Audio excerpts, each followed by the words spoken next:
ಸ್ನೇಹಿತರೆ, ಯಾರು ಈ ಸ್ಪರ್ಧಾ ಜಗತ್ತಿಗೆ ಎಂಟ್ರಿ ಆಗಿದ್ದೀರ, ನಾವು ಒಂದು ಗೌರ್ಮೆಂಟ್ ಕೆಲಸ ತಗೊಳ್ಳೇಬೇಕು, ಪಾಸ್ ಆಗಲೇಬೇಕು ಅಂತವರಿಗೆ ಇವೆರಡು ಆಯುಧಗಳು ನೋಡಿ. ಕರೆಂಟ್ ಅಫೇರ್ಸ್ಗೆ ಸ್ಪರ್ಧಾ ಅರಿವು ಮತ್ತು ಸ್ಪರ್ಧಾ ವಿಜೇತ ಇವೆರಡು ಇದ್ದರೆ ನಿಮ್ಮ ಒಂದು ವಿಜೇತದ ಸಂಕೇತದಲ್ಲಿ ಮೊದಲನೇ ಹೆಜ್ಜೆ ಅಂತ ಹೇಳ್ಬೋದು. PSI ಆಗಲಿ, KS ಆಗಲಿ, PC ಆಗಲಿ, FDA, KE ನಡೆಸುವಂಥ ಯಾವುದೇ ಎಕ್ಸಾಮ್ ಇರಲಿ, ಟೀಚರ್ ಪೋಸ್ಟ್ ಇರಲಿ, ಎಲ್ಲದಕ್ಕೂ ಮೂಲಾಧಾರ ಇವೆರಡು. ಇತ್ತೀಚಿನ ಟ್ರೆಂಡ್ಗಳಲ್ಲಿ ಹೈಯೆಸ್ಟು ವ್ಯಾಲ್ಯೂಬಲ್ ಮ್ಯಾಗ್ಝಿನ್ ಅಂದರೆ ಸ್ಪರ್ಧಾ ವಿಜೇತ, ಸ್ಪರ್ಧಾ ಅರಿವು.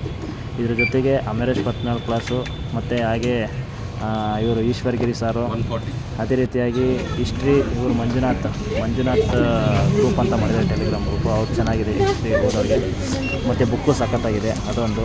ಅದೇ ರೀತಿಯಾಗಿ ಇತ್ತೀಚೆಗೆ ಟ್ರೆಂಡ್ ಯೂಟ್ಯೂಬ್ನಲ್ಲಿ ನೋಡ್ತಾ ಇದ್ದರೆ ಸೈನ್ಸ್ಗೆ ಸಂಬಂಧಪಟ್ಟಂತೆ ಐರಾ ಲಾಸ್ ಆಫ್ ಮಾಡ್ತಕ್ಕಂಥ ಐರಾ ಪುಸ್ತಕ ಅದು ಸೂಪರಾಗಿದೆ ಅಂತ ಮಾಹಿತಿಗಳಿದೆ. ಆಮೇಲೆ ಅದ್ರ ಜೊತೆಗೆ ಭೂಗೋಳಶಾಸ್ತ್ರ ಜೊತೆ ಇದೆ. ಅದೇ ರೀತಿಯಾಗಿ ರಂಗನಾಥ್ ಪೊಲಿಟಿಕಲ್ ಅವ್ರದ್ದು ಒಂದು ಸಲ ಬುಕ್ ನನಗೆ ಕರೆಕ್ಟಾಗಿ ಕಾನ್ಸಂಟ್ರೇಷನ್ ಯಾವುದೇ ಕಾರಣಕ್ಕೂ ಕ್ವಶನೇ ಮಿಸ್ ಆಗಲ್ಲ.